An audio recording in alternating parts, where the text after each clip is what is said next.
All right, welcome to Halitics. I'm Hal Ginsberg. So glad to be talking today. It's a Thursday, and I'm so happy to welcome back to the program Chuck Pinocchio, friend of Halitics. Hey, Chuck, how are you today? I'm doing okay. Doing okay. All things considered, Hal. Appreciate you having me back. Well, you're always welcome. I mean, let's just put it right on the table. You're always welcome, Chuck. OnePayerStates.org is his organization. Chuck is the president, a co-founder of One Payer States, and they're dedicated to single payer, right? So that we just get healthcare. You're sick, you're injured, you need treatment, you're treated. Period. End of story. Nobody hands you a bill before, during, or after the procedure. It's paid for by the government. Yep, 100%. Yeah, it's. I mean, our vision. It's. The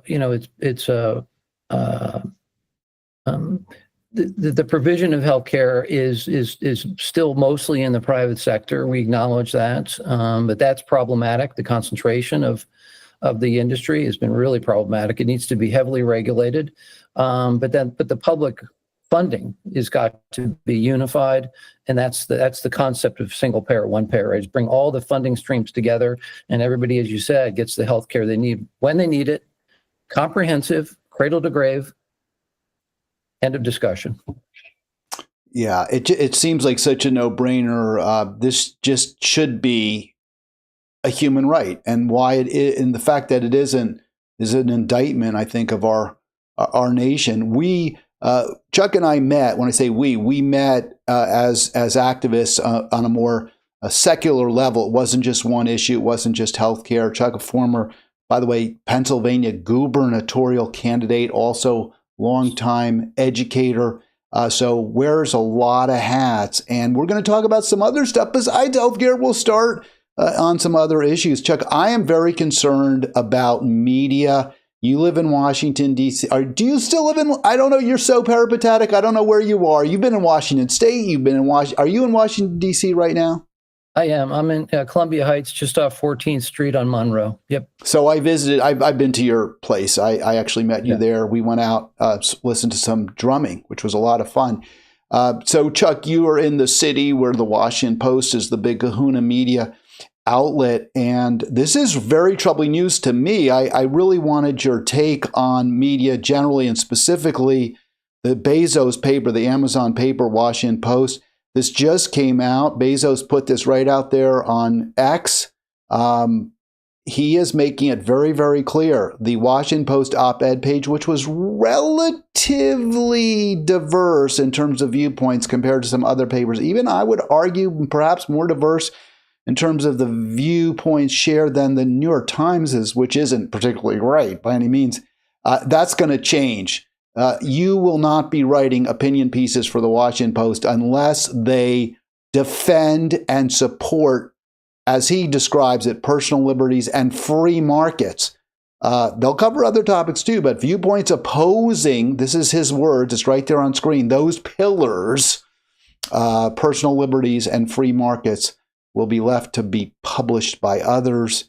My take is it's time to start reading and subscribing to the others.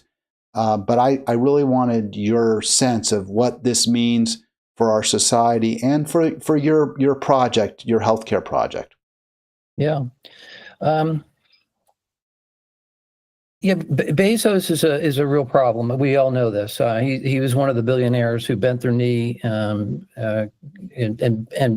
bent the editorial page before and during the election as well. He's very much wants to be part of Trump's inner circle, wants to be part of the grand oligarchy, is in a space race with Elon Musk. He's egotistical. People need to get off of Amazon. People need to stop shopping in his food store. The only way that we're going to move forward here is for people to understand, frankly, that every dollar we spend is a political decision. And Bezos and Musk can feel the pain because they're out there. You know, Bezos with his own companies and Musk with his. There's a campaign to shut down Tesla, Occupy Tesla, aimed at Musk. But as far as the press is concerned, yeah, this is problematic. The Washington Post was a heroic a paper that blew up or exposed the Watergate scandal. They were gutty back in the day. Ben Bradley, and of course Woodward and Bernstein. They were given the green light to cover a story that the vast majority of the mainstream media stayed away from. So they did the heroic thing and brought down an extremely corrupt president, Richard Nixon, who, if he had gotten away with that, we would have gotten closer to Trump that much earlier. So, I mean, the Washington Post was a heroic institution back in the day, and now it's just part of the global billionaire cabal that's pushing fascism across the globe. How do you think this impacts on politics more generally, both in this region and in the nation? So what's happening right now? Well, the impact, I think, is forcing people to find alternatives, alternative information sources, build new economies, support co-ops, take your money out of these big banks like Wells Fargo, Bank of America, and go over to a credit union. Support the movement for public banking. There are many places that are pushing that. So the way I see this is radically visioning a future where the people rise up and take control of our own destiny. And we put the billionaires in a bottle and ship them off to some island. Quite literally, that's what the Icelanders did, right? The banksters who ruined Iceland's economy, those people were rounded up and they were sent off to the most distant island possession for Iceland. And that's where they live. They're out of society. And these people who misbehave this way need to be taken out of society. And we can provide them food to survive and shelter to survive, but they're going to live out their days awfully lonely among people who look just like them. So it sounds like you've got a little tiny shard of optimism that there could be a radical reaction to this apparently, ever tightening stranglehold that the billionaire class has over virtually every aspect of our society. Right. Well, alternative media sites are cropping up.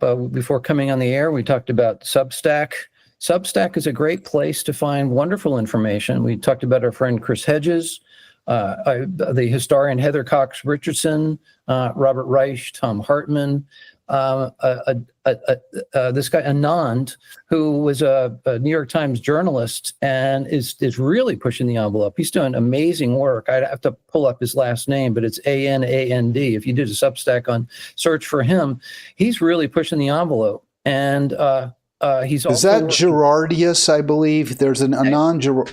That could be right. That could be right. He has a weekly show that he does with Ruth Ben-Ghiat, Ben-Ghiat, who authored the book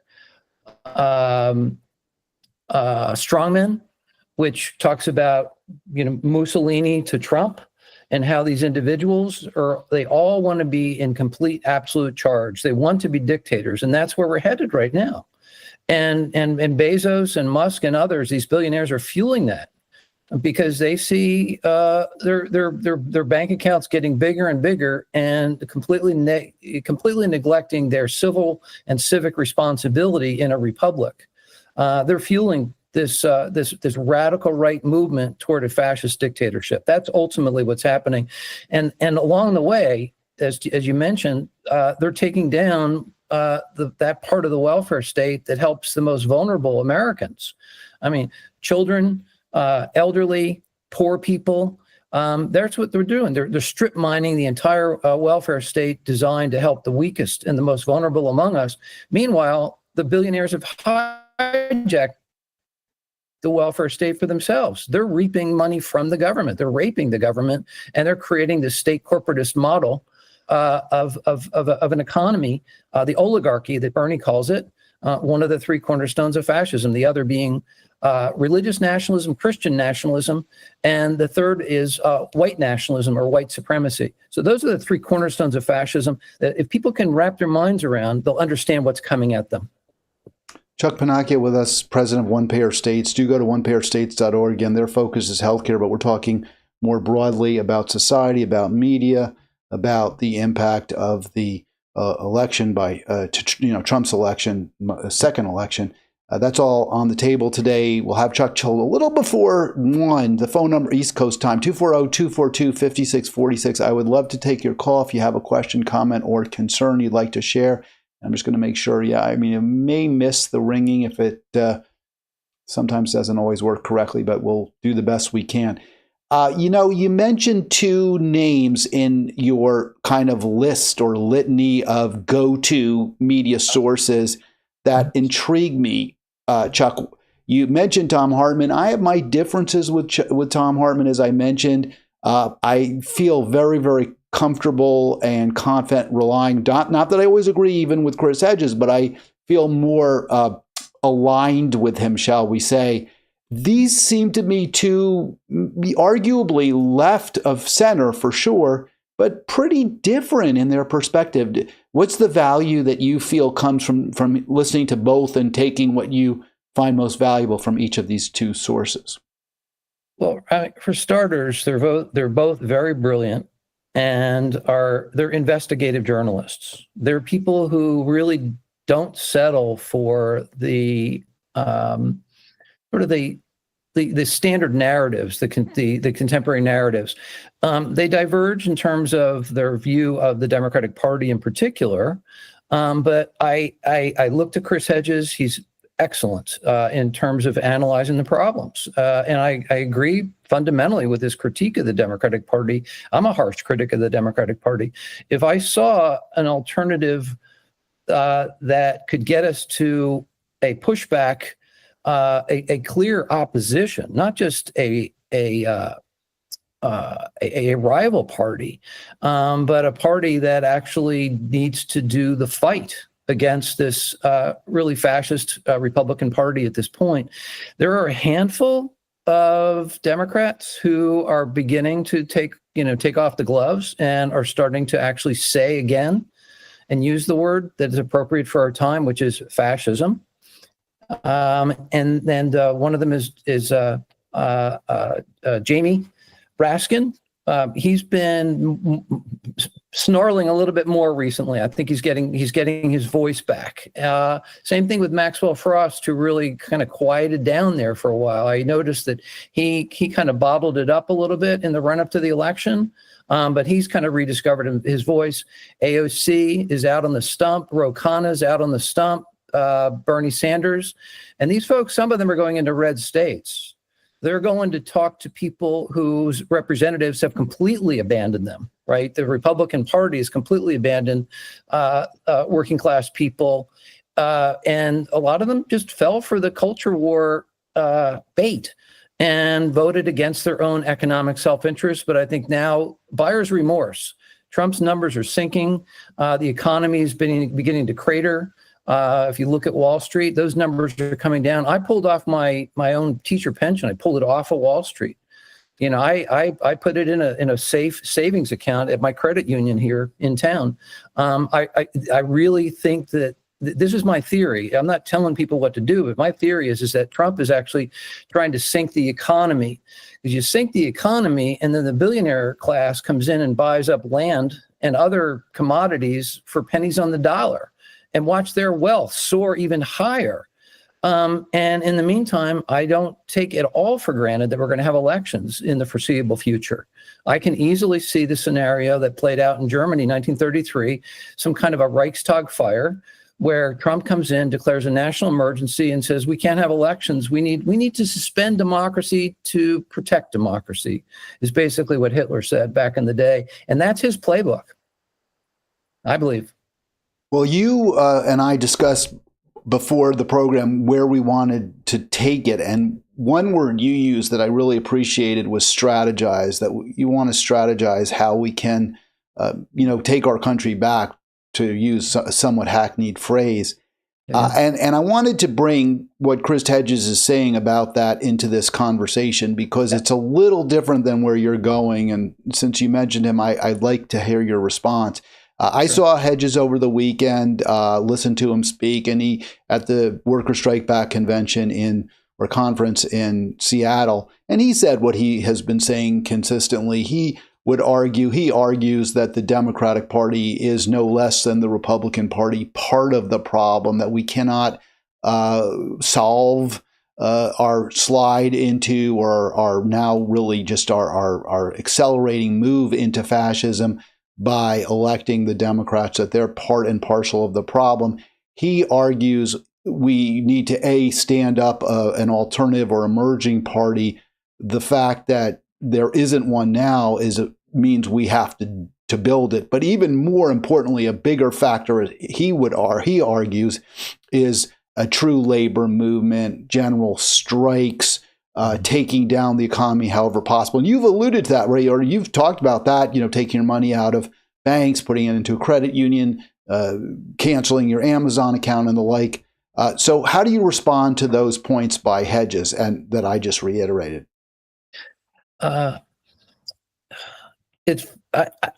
I'm not so focused on party politics, frankly. I'm working on Capitol Hill in my work with One Pair States as a citizen lobbyist to get this legislation passed. And that means that I'm talking to Republicans actually more than Democrats, although this is a warning sign. The Republican offices are now not responding to my queries, my ask for meetings.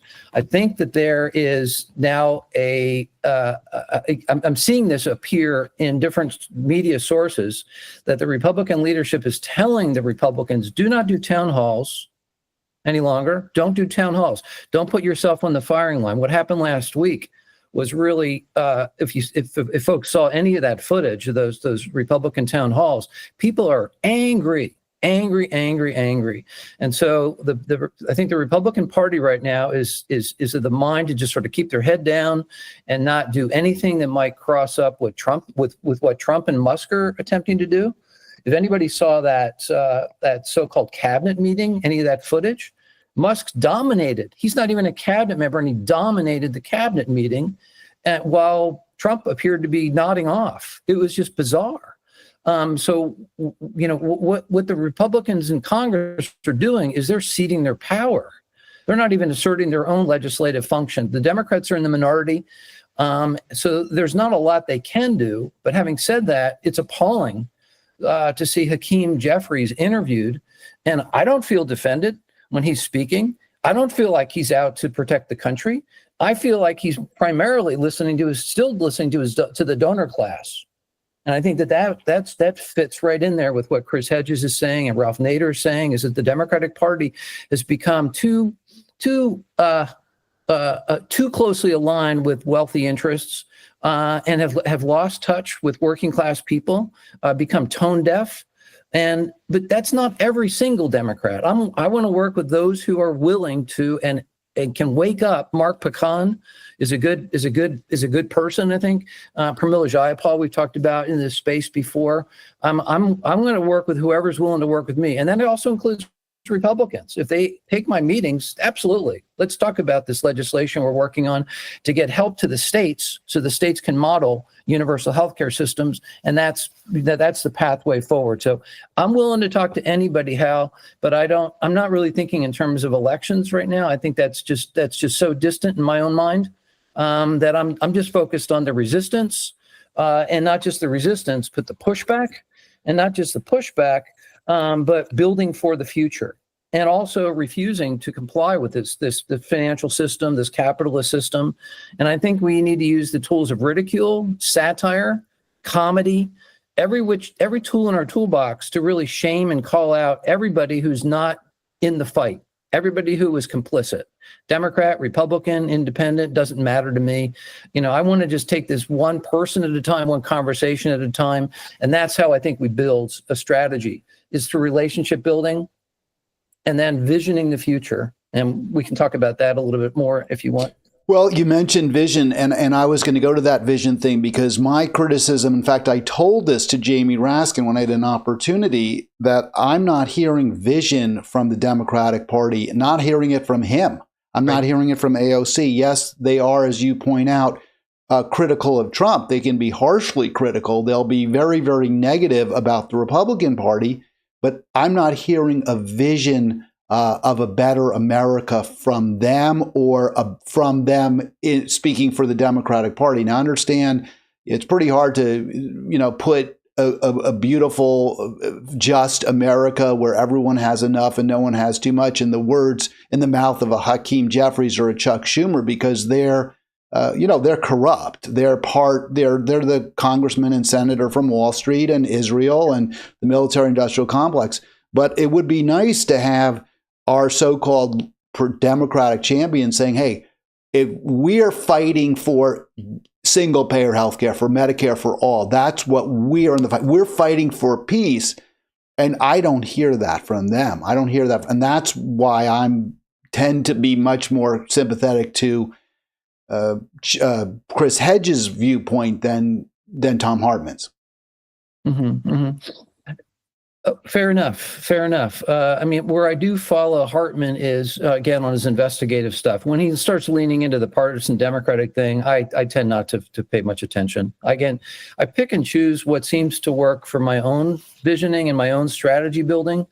But to get to that discussion about strategy, because you're right, the Democratic Party does not have a strategy, and for that matter, the Republican Party doesn't either. They're just bending the knee, and they're just enabling, allowing, conceding their constitutional pledge. I mean, and the Democrats have been complicit here too. So, pox on both houses for sure. Chuck, I am really distraught. I'll be honest with you. You said you were before we came on the air. I was at the conference in Seattle, and people there share a worldview that I have, but we're so few. There's no, there's no billionaires, right? I mean, there's no one who's saying, yeah, I've got $1 billion, but I'm going to spend all my money to try to make the system fair and to take power away from myself. I'm not seeing that. I'm seeing things getting worse. And I don't know, I was out with a couple of former federal employees last night, and they're very upset, obviously, with the direction things are going. But I'm not seeing that unity, that solidarity with other workers around the country that I think we need. So, maybe talk me off the ledge, or maybe I'm joining you on that ledge. I'm not quite sure. Yeah,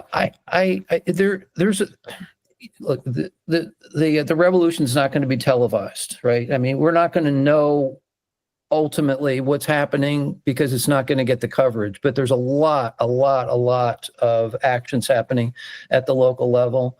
A lot of these are being discussed through, progressive organizations, like Indivisible, Move On, Our Revolution. There's a lot happening at the grassroots level. That's where the change is going to happen. I tend not to focus on the Democratic Party per se. I mean, my job is to work with members of Congress, House and Senate, to get this legislation passed, and also, to stop these forever wars and to stop this ridiculous, handing the entire Treasury over, literally hijacking, stealing the databases. I mean, what Musk has done here is just it's shocking to people, and it's especially shocking because we've never seen anything like this in our country, and people just are not prepared. They weren't prepared, and the Democratic Party had its head buried in the sand as well. But it's terrible. It's really bad stuff. No question about it. We are absolutely seeing fascism in the traditional or Italian definition, where corporations and the state merge. And you can even go back to ancient Rome and see similar dynamics playing out. It's awful.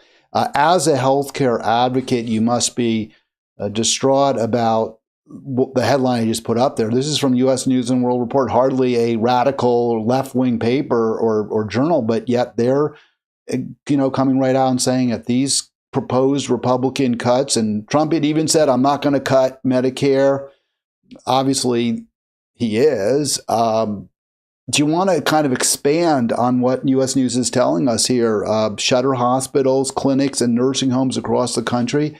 And this is on top of a trend we've already been seeing, right, for the past decade.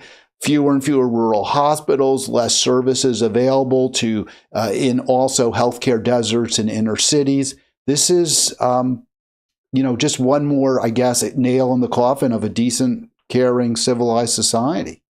Yeah, it's It's bad news. There's no getting around it. I mean, you did an excellent job, I think, of just sort of outlining the problem here. We could talk about horror stories. I could tell you so many that I hear and listen to, when I'm traveling across the country. We're a consortium of 25 states, is one pair of states, and each state has its own kind of particular culture, tax code, system. But what unifies them all is that the healthcare system is collapsing around us for sure. Just go back a decade when literally half of the doctors were independent. Today, only 10% are. What that means is that all but 10% of the docs are part of these mega corporate hospital systems. And that means that they don't have control really over anything but their patients in the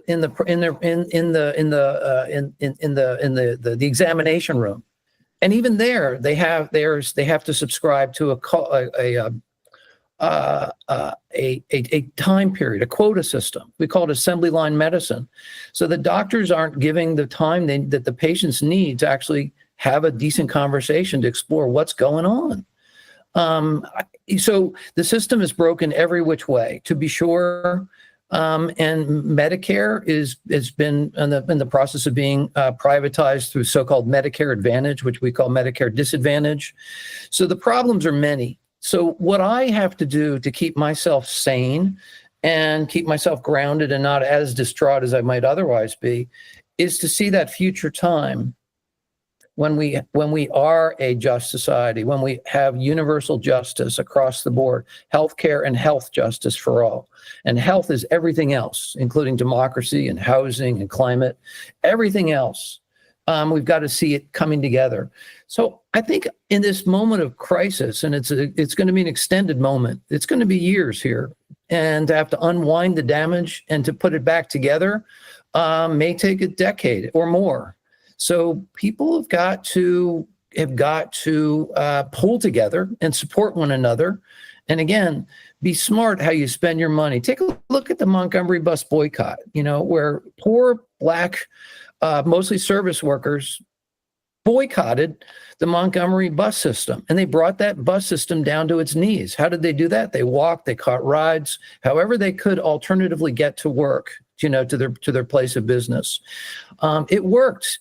And it took a unity, a unification of this community, and the church played an important role, right, in the civil rights movement. I think there are churches today that are social justice minded that we need to recognize, that are on our side, and many of them have already said that we're going to be sanctuaries, especially for brown people who are being targeted by the government to be deported.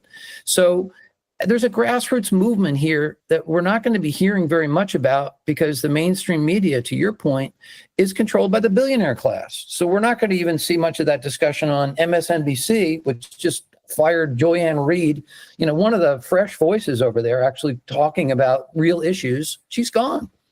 So yeah, the mainstream media is not where we're going to get this done, but alternative media, podcasts, Substack, publications like the one we just talked about, yours, the Capitol Hill Citizen, the Ralph Nader newspaper. That's how we're going to have to communicate. Relationships, again, is really important. Like this conversation we're having here is really important. This is really fundamental. All right. Again, if you want to join that conversation, that's why I do this, to have a dialogue with great guests like Chuck and also with you, 240-242-5646. 240-242-5646. Chuck, you mentioned that, what is it, Citizens Journal? I'm going to just focus on you for a second. Hold it up again, because that's something I'm not familiar with, the Capitol Hill Citizen, and that's a Ralph Nader publication. Is that correct? Mm-hmm. Yeah, well, it's a Public Citizen, and of course he founded Public Citizen. Okay, because that says Capitol Hill Citizen, but I guess it's sort of a part of the Public Citizen media empire. Public Citizen publishes it, and you can see his article at the bottom here telling the Democratic Party to apologize for making it so easy for Trump to get in. I'm one of these. Of course, the Democrats would respond by saying he came in because of people like you who, and I don't share that view, although I wasn't I've come around much more to third parties now than I was when Ralph Nader ran in 25 years ago for president. Yeah. I have my issues with Nader, but I think it is important that we have these outside voices. Very, very important. But I don't think the Democratic Party, I mean, you mentioned AOC, she went after, rather than criticize her own party and demand better from it, she went after Jill Stein and did not acknowledge at any point the really significant shortcomings in Kamala Harris's record. Yeah, we probably talked about this before, but AOC and Bernie both endorsed Joe Biden. This is going back to April of 2023. When he was on a pretty quick slide toward dementia that we would finally see several months later when he held one of those rare press conferences. People just started looking at each other and said, "There's something just not right about this individual." But it would be another 6, 7, 8 months before he was convinced to step aside. And it was the donor class, ironically, who said, "We're not going to release $90 million that we've got pooled for you if you don't get out of the race." And it didn't allow Harris, I'm not going to defend her here, but she didn't have a long time to get a campaign together. But she did make critical decisions along the way to sort of tack to the right, which was really, really unfortunate and turned off a lot of people. What was it? Some 18 million people had voted for Biden who didn't vote for Harris between 20 and 22 and between the 2020 and the 2024 election. That was problematic. But something we do need to talk about too is the work of Greg Palast. I don't know if people are familiar with Greg Palast. Before we get to Palast, I do want to talk about him. I'm gonna pull you back for a sec because you got three things going on, and I want to try to limit ourselves to at least for a moment. You mentioned Joy Reid. I actually have a clip from Breaking Points with Crystal Ball where she talks about the Reid termination from MSNBC, which I thought was quite interesting, and I did want to get your take on that. But even before, when you mentioned the issue of, I don't know where. Let's just go with that clip with real quick with from Breaking Points, because before we play it though, this is the other where I really want to go. You had mentioned with regard to the Washington Post and also with regard to MSNBC and Reid that these are not your go-to sources. You mentioned Palast, but also Substack. Just briefly talk about what you glean from Substack and what you think viewers can get out of that broad source. Well, it covers a lot of the political spectrum. So, just sort of figure out what your interests are. But I'm both an organizer and an academic. So I read across the political spectrum. I did that as a matter of habit when I was teaching. I taught politics in the media for many, many years at many schools, many colleges. And I wanted to come into the classroom prepared to be able to speak to how these different publications and voices represent different perspectives on the world. I've shared with you before that I don't see myself as an ideologue, somebody who is a doctrinaire, somebody who has a rigid worldview. I generally refer to myself as a social democrat. But what that means is that I do the analysis and I almost always end up on the left side of the political spectrum. That's not because I don't even call myself or think of myself as a lefty. That's just where I end up. That's where my analysis, that's where my morality, my moral values take me. So I'm an agnostic. I ask all sorts of questions. I ask people, what are your sources? Substack has brought a lot of really powerful alternative voices, thinkers, researchers, journalists to the table, and it's very easily accessible. So Substack there's junk over there too. I mean, there's Free Press, for example, is pretty right wing, I find. But I read it because I just want to know what people are saying in that sphere as well. But Substack is a good place to find credible voices. Caitlin Johnstone, a lot of people might be familiar with her, the Australian-based thinker. She's highly critical of U.S. foreign policy. I think she's over on Medium. That's another source, Substack, Medium. And there still are some, alternative publications that are worthy of looking at. I mean, the Atlantic they ran a very good article on how Hitler was able to, flip Germany from a republic to a dictatorship in 53 days. That's a very important article. I don't think that the Atlantic is all over the place in terms of its own politics, but, just pick and choose what fits your interests and helps you to get to a better understanding of the world. That's how I graze the media field. I don't have a television. I do look at YouTube on my computer at the end of the day just to see what others are seeing, just so that I'm not completely divorced from those conversations as well. So that as we do outreach with more conservative people, even MAGA folks, family members, friends, neighbors, at some point people are going to say, this is all really screwed up where we are right now. And people are going to say, Trump is really a bad deal. What are we going to do? How are we going to go forward? It's important, I think, to be well-versed in how people are, what they're reading and what they're seeing as much as possible. 100% on that. Let me just play this clip real quick since you brought up Joy Reid, who's now gone from MSNBC. And Crystal Ball has some interesting take on it, and I wanted to get your reaction as well. So here we go. But one thing is, if you didn't think it was possible for MSNBC to be any more in the tank for the Democratic Party, you were wrong, because that is what these moves basically are across the board. I mean, you're literally bringing in Jen Psaki into primetime. Simone Sanders also into primetime. You already have Nicole Wallace, Michael Steele. Like, these are all close party operatives who are given. I wanted to stop that for a sec because I agree with that. But it's interesting to note, Chuck, that Steele and Wallace were both Republican operatives. Right. So she says close party. She's ever tighter to the Democratic Party.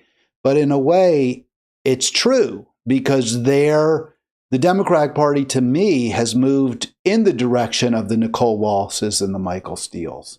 So you're not getting much diversity, and what little there was at MSNBC is being lost just as we were losing it from the Washington Post.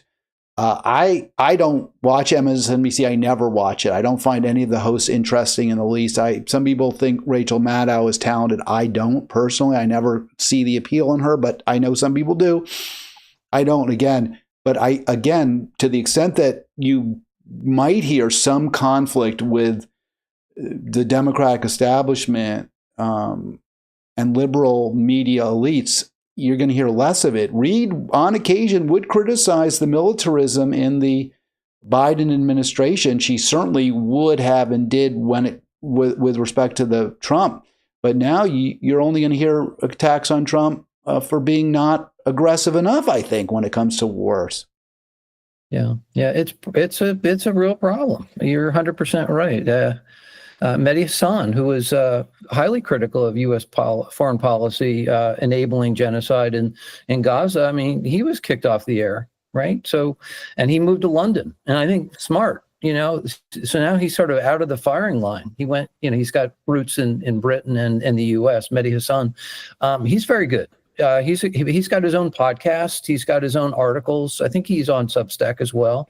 But if you look around, I think you're going to find some really interesting thinkers and, again, writers and journalists. And in some ways, there is a shining light here. Despite the darkness of our times, there's an opportunity in crisis. Out of crisis comes opportunity, and this is one of them to rediscover ourselves and to develop ourselves as better analytical, critical, independent thinkers. I think that's a real opportunity that we have here. And that's what this program is about. That's how I think about you and this conversation we're having is like, no, we're not beholden to anybody. We're beholden to our own conscience, to our own morality, to our own values. And we have a different path, perhaps, to how we get forward, but I think we share in some ways. It's not really divergent paths. They're overlapping, and sometimes we'll go around the mountain. You'll go to the northwest side, and I'll go to the northeast side of the mountain, but pretty much the same. In terms of opportunity, this really struck me. This is from KFF, which is Kaiser. There's a nonprofit healthcare group. this was really interesting. They interviewed a lot of people, both Trump supporters and Harris supporters, about these cuts. And a lot of them were sort of out of the blue. People didn't expect them, which they should have expected, but they didn't. And Trump supporters are very concerned about them. This really interested me. Another point that interested me that was that no one seemed, like I said, no one seemed to see this coming. They just felt that the issue wasn't even really discussed during the campaign. It was. I mean, Harris brought it up. I don't think she presented it the way that would be most effective as a vision for a better America. She did it more to criticize Trump for his likely cuts, but she did talk about it, and she was right. So does this provide us with an opportunity, if you have, you know, a powerful Democratic defense of, and in fact call for universal care? Mm-hmm. That's what the Democratic Party should be doing, should have been doing. I mean, Harris did put an interesting idea on the table when she was running for president, you know, Medicare home care, where people could stay at home and their family members could actually bill Medicare for services provided by family, as well as you know, nurses and others care that could come into the home. So that was a fairly innovative idea that she did put out there. So I'll give credit where credit's due. She didn't push it hard enough, and you know, she backed off of single payer. She at one point had supported Bernie's bill, and then she backed way off, which was a mistake. I think fundamentally a mistake. You know, talk about it in a way that sort of depoliticizes it. That's why our organization is called One Payer States, not single payer states. Why? They mean the same thing. But when you say one payer, it doesn't scare people off. When you say single payer, you know, 3/4 of the members on Capitol Hill, their staff, they just dive under the table. You know, that's so we have to be smart about this. That's being strategic, using language that actually advances the conversation. You know, so things like that. The Democratic Party needs to be a whole lot more thoughtful. They don't have a strategy, but that's what I'm working on with people I care about and people who want to develop an idea of how we go forward. So if you want to talk about that for a few minutes, I can just let's because and again, OnePayerStates.org. The goal of One Payer States is to get the state-based Universal Health Care Act passed as a Ro Khanna bill, and to push states, as opposed to the federal government, the recognition that both parties are largely captive, unfortunately, tragically, to for-profit healthcare, but Republicans almost completely, and they're in charge. They're not going to be passing any kind of single-payer healthcare. So the possibility is in the states. I called you about even going to subgroups, to counties, municipalities. Is it possible to get a healthcare passed? And localities. And here you have David Day, and this is November 2020, saying that after the Biden election, he could push, he has the power to actually, expand Medicare coverage to people within communities. And we have seen that done. Do you want to talk a little bit about that? Maybe in the context of Libby, Montana, which was what Dayan was focused on, but maybe just more generally as well, Chuck. Yeah, let a thousand gardens, flourish. Ideas, local, municipal, county, state, region. I mean, there's regional conversations happening too. Between and among states, in particular Oregon and Washington. I was on a call last night at 10 o'clock Eastern time, because that's 7 o'clock there. It was the Mid Valley Healthcare Advocates based out of Corvallis, and it was a fantastic conversation. They now have a governing board that is in the process of putting together their single payer, one payer, universal system, so that they'll be prepared to ask the federal government to bring those federal healthcare dollars back into the state to create a robust system. It's easier to do it at the national level because you've got all the tools in the toolbox. It's harder at the state level, because you have labor issues You have worker issues. People live in one state, commute and work in another. You have states that have forced that they have to balance their budget. The federal government doesn't. And then when you go from federal to state, and then you go down another notch to county level, it's even more challenging because counties don't have as many tools as you do at the state level. And then as you go down to the municipal level, again, fewer tools in the toolbox. But by all means, I fully support efforts at all levels. That's how the progressive era started. We've talked about that here, I think. Milwaukee, Wisconsin is where the progressive era started in the 1870s and 1880s. And then it went statewide in Wisconsin. And then ultimately, Teddy Roosevelt took those ideas and pushed them out as national ideas when he became president, in the early 1900s. So, and that's how the New Deal grew and matured. FDR modeled systems in Albany, New York, and then he imported that at the national level with a much more robust capacity, because the feds have got a lot more capacity to play around with the budget and Keynesianism, deliberate deficit spending. That's how we got out of the depression ultimately. I support the concept here, but the lower that you are on the food chain of governance, the harder it is because you just don't have as many tools at your disposal. You don't have the resources available. Right. And also, I wanted you to talk about, because one argument I've heard, which I'm not sure what I think of it, I'm skeptical of how good an argument it is against even state-based healthcare, but certainly if you move down to a smaller locality or smaller group of people, is there aren't enough people in the risk pool. Is that a fair concern? Right. This is why so many of us would love for our friends in California to get it together, because California is the fifth or sixth largest economy in the world, just as a standalone entity, California. And they've got a huge medical industry. It's a population 40 million plus. I mean, if you can model it in California, then it becomes so much easier to convince national legislators that let's take this idea and nationalize it. Obamacare, as I'm sure you know, started out as Romney Care.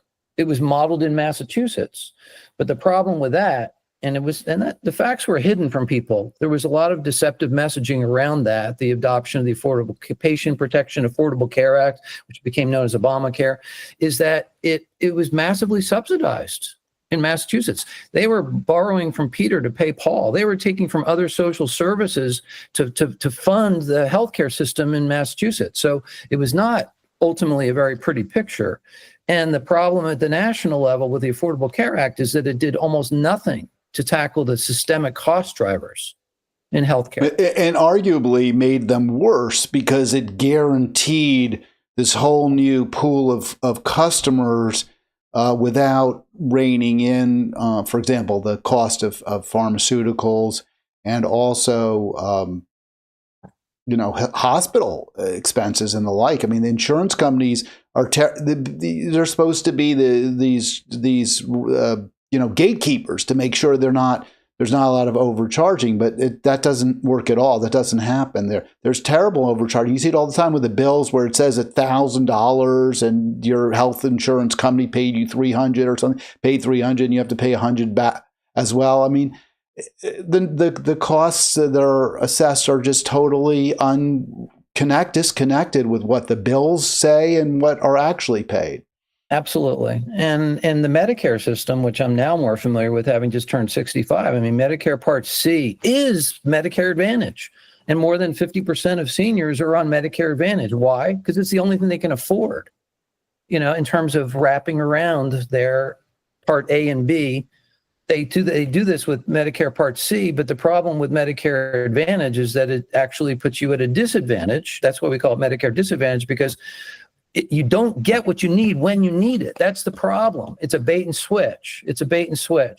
And if I could advise anybody, if you can at all do it, it's much better to go with other forms, other supplementals, if that's what you need to do with Medicare. I'm just on traditional Medicare myself. I can't afford anything beyond that. But Medicare Advantage it's a bait and switch. So it's really problematic. And when you allow the private sector into public health, you're asking for trouble, right? That's the problem. The Medicare system, the idea of the Medicare system was, okay, we're going to pass this for people who are 65 and above. And the next time we take a swing, it's going to be for the fence. We're going to make it all universal, everybody covered. That's what LBJ did. He was convinced just to do Medicare and Medicaid in 1965. And in fact, we've been in retreat since that time with what I would say some attributes of the Affordable Care Act we can't ignore. You know, they took away pre-existing conditions as precluding people from being able to buy health insurance. So that was good. And 30 million people were brought into some form of health care who previously didn't have any. So that's good. But beyond that, to your point, the stock prices for these medical industries went through the roof, more than 300%. Their stock values went through the roof because they cut a deal behind closed doors to make sure they were taken care of before this bill actually passed.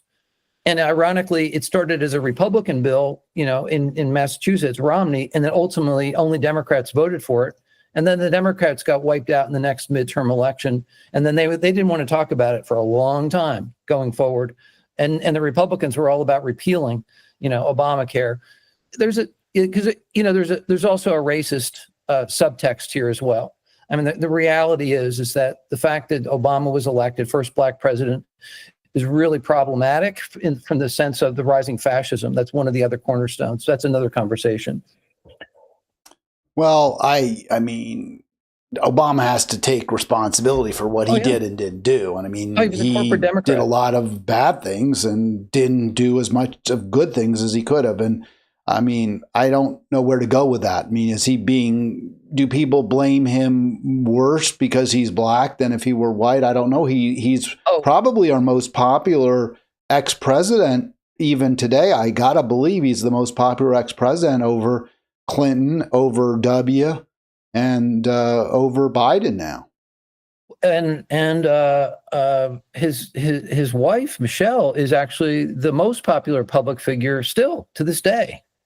Interestingly, you know, and she was in Hawaii when Trump was being inaugurated, when Jimmy Carter was being buried. So I don't want any more to do with this stuff. I can't hardly. All right, before we let you go, I know you don't have that much more time, but you did want to just talk briefly about perhaps international observers or folks who came over to this country from other places where there's not a lot of freedom, and they're saying to you, "I'm seeing in this country what I saw and was horrified by in the country of my birth." Yeah. Sad but true. I'm in the process of writing up a story based on an interview I did with my Salvadoran friend, who saw this play out in real time when he was younger. This is going back about not that long ago, like 6-7 years, when the leader, Becerra, I think was his name, of El Salvador, ran as a populist, sort of generic issues and so forth. Once he came into power, he started instituting the Hungarian model of dictatorship consolidation, which is what Trump is doing as well. There is a playbook. There's a playbook here. And he said, I see exactly what Trump is doing. And he went down to point by point about, you know, the idolatry, you know, the praise of the leader, the Fuhrer, if you will. This whole idea of propaganda, false promises, lies. You know, you can tell when Trump is lying, his mouth begins to move. Of course, he's going to say there's not going to be any cuts to the social service system, because that's confusing people. That's going to say, oh, we can relax now. We don't have to worry about that. Next thing you know, it's in the budget. I even heard Dennis Kucinich put out an article embracing Trump's proposed cuts for the defense budget. Excuse me? The budget just passed, and we saw a $150 billion increase in the Pentagon, not this so-called 50% cut over time. It's really just to see somebody like Dennis drink that Kool-Aid and be an apologist for, you know, people I'm not happy with, RFK and Tulsi Gabbard. I know a lot of people on the left are thinking, well, maybe they're not that bad. But in any case, but the whole concept though of Trump's refusal to put his hand on the Bible, my friend said that was deliberate. It breaks the mold. No president has ever not put their hand on the Bible. When you stop and think about it, that's absolutely true. He said that the whole idea is just to break the mold, just to be this iconic figure who's the strong man, the independent man. And the public relations are all designed to elevate the cult figure, which is what Trump is. If you saw the cabinet meeting last night where Musk dominated, but Trump was asked by one of the reporters, are you still holding to the idea that your cabinet members are entirely loyal to you? He said, oh, absolutely. Like he didn't even back off of that. So that idea of the strong man does appeal to a lot of people. The leader is always right, no matter what. And, the AP has been kicked out of the White House press briefing because they refused to call the Gulf of Mexico the Gulf of America. That's where it starts. When you get that buying into the absurd, the stolen election, the 2020 election, once you get people to buy absolute false truth or false ideas, then you're in trouble. So yeah, he is demanding unconditional loyalty was again something that happened in El Salvador. The use of threats, violence, use of jail, attacks on the media. He said it all played out in his country, and he's seeing it play out here. The use of misinformation, disinformation regarding immigrants in particular here, saying that they're takers, that they're on Social Security. They can't be on Social Security. They don't have Social Security cards. They pay more than $1 trillion net into the tax system than they actually take out. They take very little out to immigrants in this country. Very, very, very little. Maybe if they show up at the emergency room of a hospital. That's about it. Social services are beyond the ability for immigrants to, and yet their paychecks are have taxes deducted that go into the Social Security system, the Medicare system, education, and yet they're denied those services. So that's a completely false narrative that's been sold to the American people, and it creates a division between and among black and brown and white people. And that's that's intentional. That's all very intentional. Yeah, I mean, it's really upsetting. I mean, the way you lay it out is very powerful, very convincing. We're in a bad spot. Things are getting worse. Before you go, you got one more minute, then you got to run, Chuck. Did you want to just talk about how Ralph Nader thinks workers can unite and make a difference?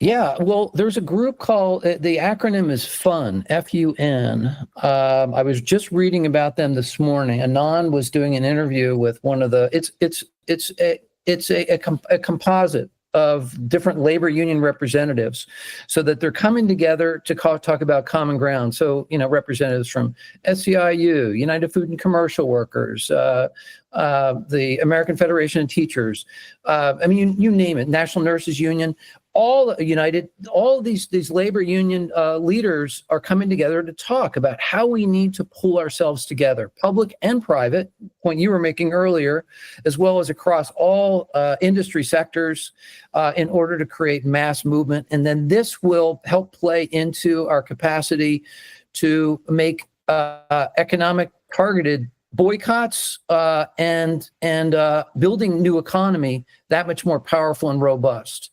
And a new labor movement in this country is absolutely essential for our future. We've got to do this. You know that I was a labor organizer at my university, was ultimately fired, but we won the labor union. I have no regrets whatsoever.